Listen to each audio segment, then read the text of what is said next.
Hello, and welcome, either back or for the first time.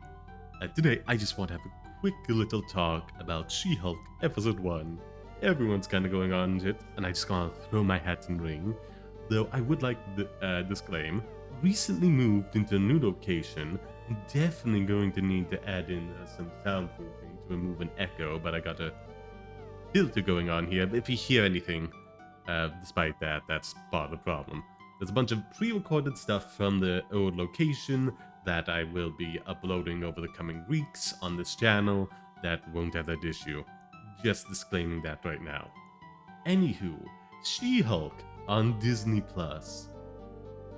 Like, a lot of people are going on about it. I think even those who hate it, those who are kind of neutral, to even some of the ones who think it's good, have gone over a lot of the same points of it just not being like the funniest. I feel like partly comes from je ne sais quoi.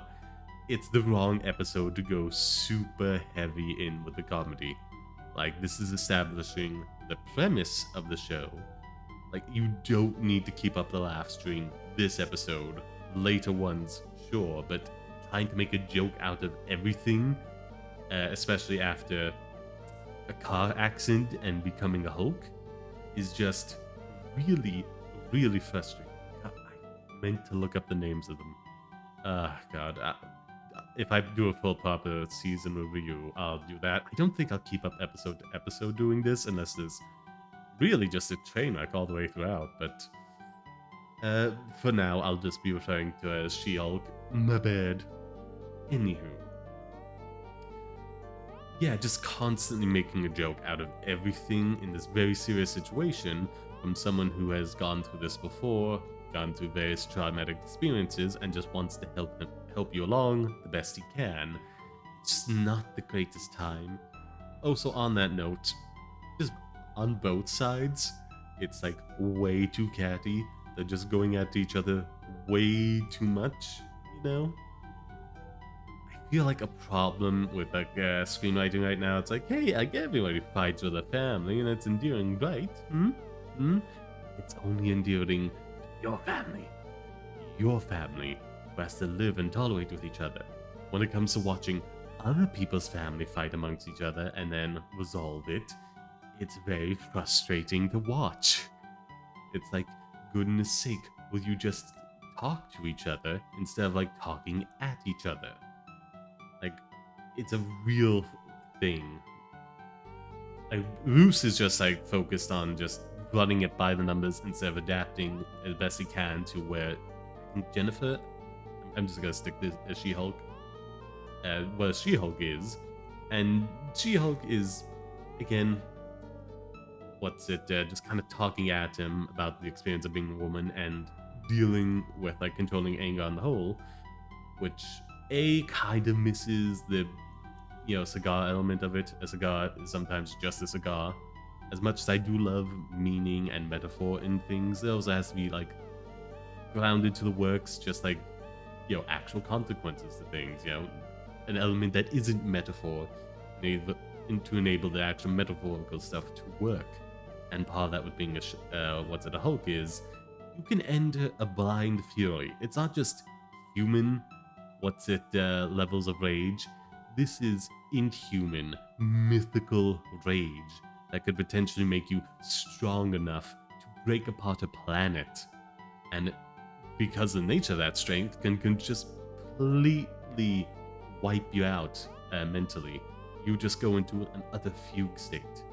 So like, saying, hey, I have a lot of experience having to control my anger on a regular. This is just different. And also, on top of that, like the whole thing, it feels like a bit dated. Not to say the issues are gone or anything, they're very much there, still need to be worked upon.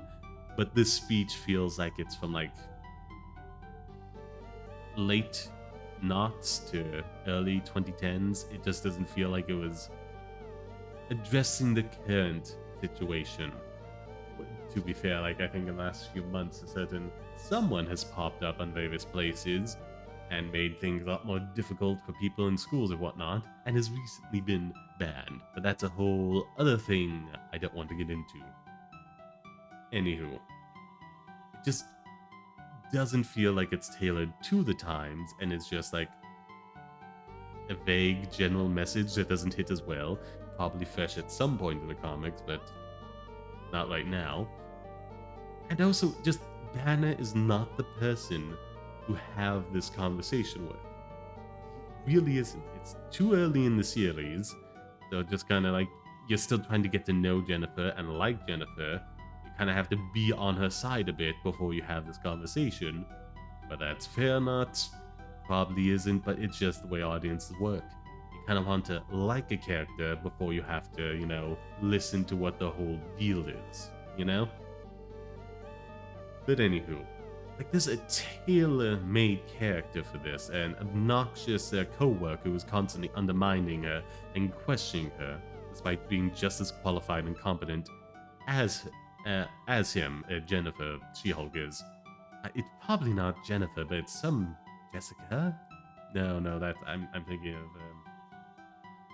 the Netflix show. Anywho, like, he is the perfect character to have this conversation with at some point when she is in a like Hulk form, and just like calling him out on his nonsense. And that would be a great thing for like an episode 3 or 4 after you've already gotten to know She-Hulk for a bit and like her a good bit. Yeah, just like episode 1 too soon, Banner the wrong person. You have like a tailor-made jerk to deliver this to. Like, I don't understand why it was placed here in the series.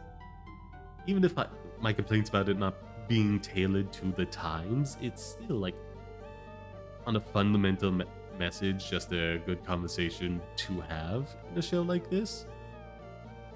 But again, better in terms of quality of it, and a better suited point of time within the series.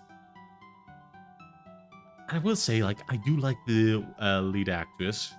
She has a good, not really charisma, I'll say for now. I enjoy watching her on screen. She's engaging to watch, entertaining. I feel like the lack of comedy, the kind of bad writing that I was pointing towards earlier, is entirely the fault on the writers. I don't think it's anything to do with her delivery at all. And in fact, there's a very funny thing in the post-credits, and also, like, when it came to, like, the start of the show.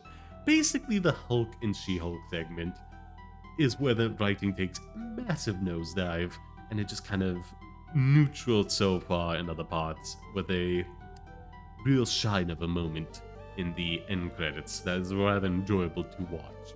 I feel like if the comedy kept up to, like, that little segment, kept up a pace with that, to that quality, this episode would have been a lot better received.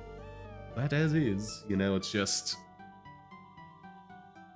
Yeah, just in summary, like, if you just take the beginning and the end parts where it relates to her not informing us about her origin story, which also, I almost forgot about this, it's very important. They messed it up tremendously. They ruined the drama of it from it just being, oh, I got a wound here and a Banner's got some blood in me now. Uh-oh, I'm a Hulk. When in the actual comics, she was like ill. I'm not sure what specifically was, and I'm sure it's like changed from reboot to reinterpretation to reinterpretation. But she's just ill and needs a blood transfusion. If she doesn't get this, she's not gonna pull through, which is a moral quandary for Bruce to do. Have to decide, do I try and save her and risk her becoming like me, or, again, depending on what you want to go with this, know she will become just like me, or do I let her die? And ultimately, because, new character and whatnot, you save her, but that does create some good melodrama, for, like, She-Hulk, because, she didn't exactly ask for this to happen to her, but at the same time, if it didn't, she would have died.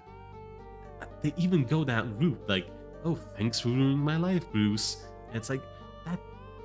It's not his fault. It was an accident. You can't just throw that out.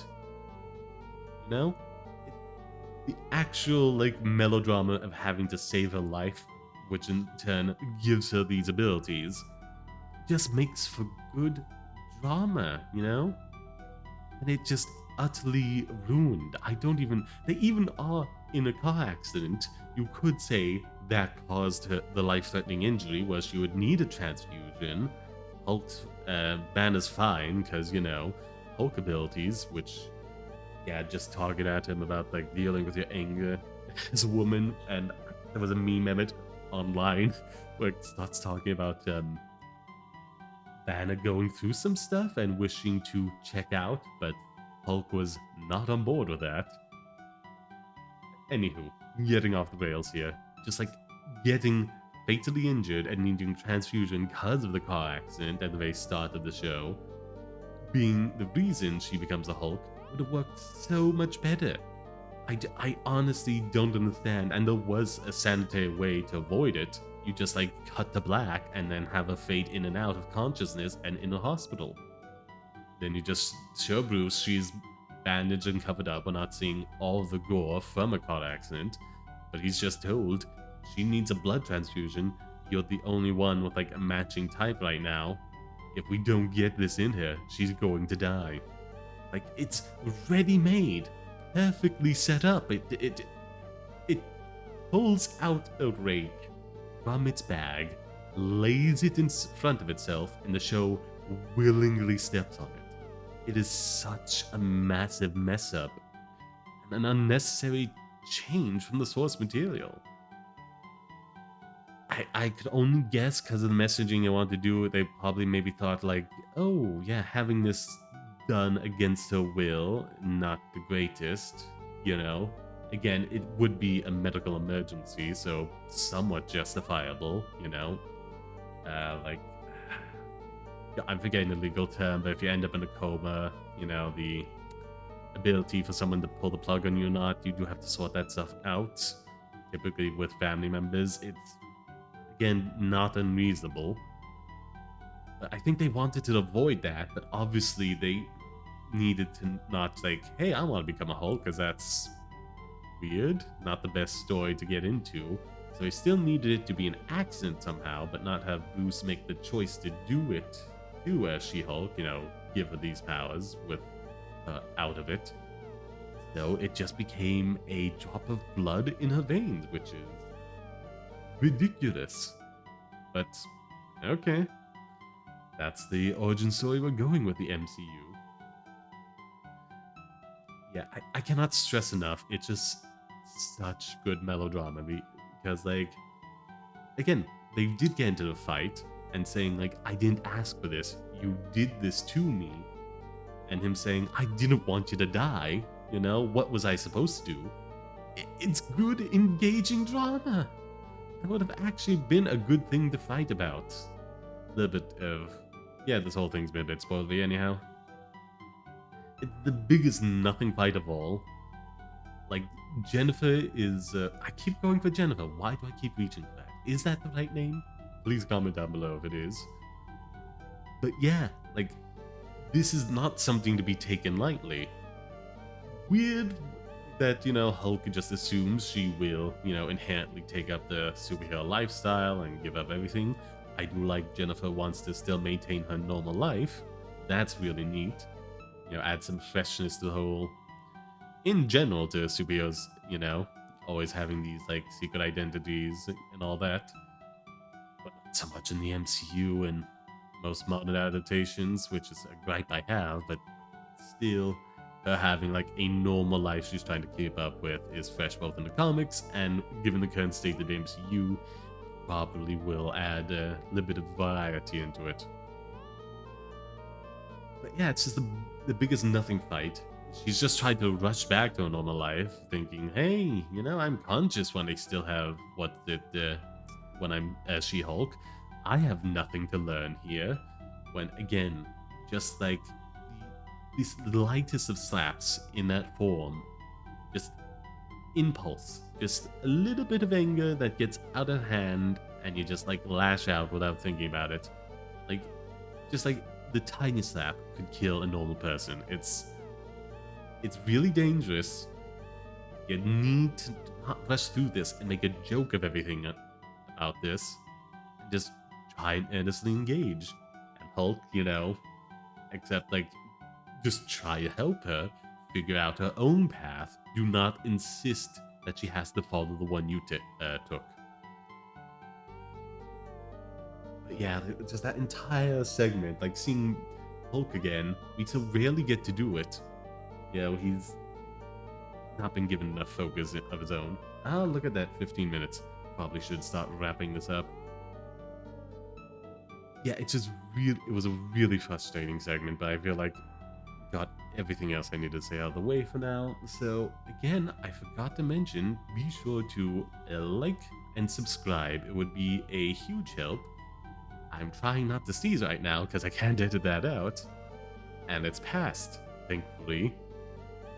Okay, Irony hasn't caught it up with me. So yeah, like, subscribe, do all that other good stuff. Go visit the gaming channel. It's all a huge help. And keep up with everything else I have done. If you want to scroll through my back catalog, huge help as well. The more watch time, the better. Now, I believe that's everything out of the way.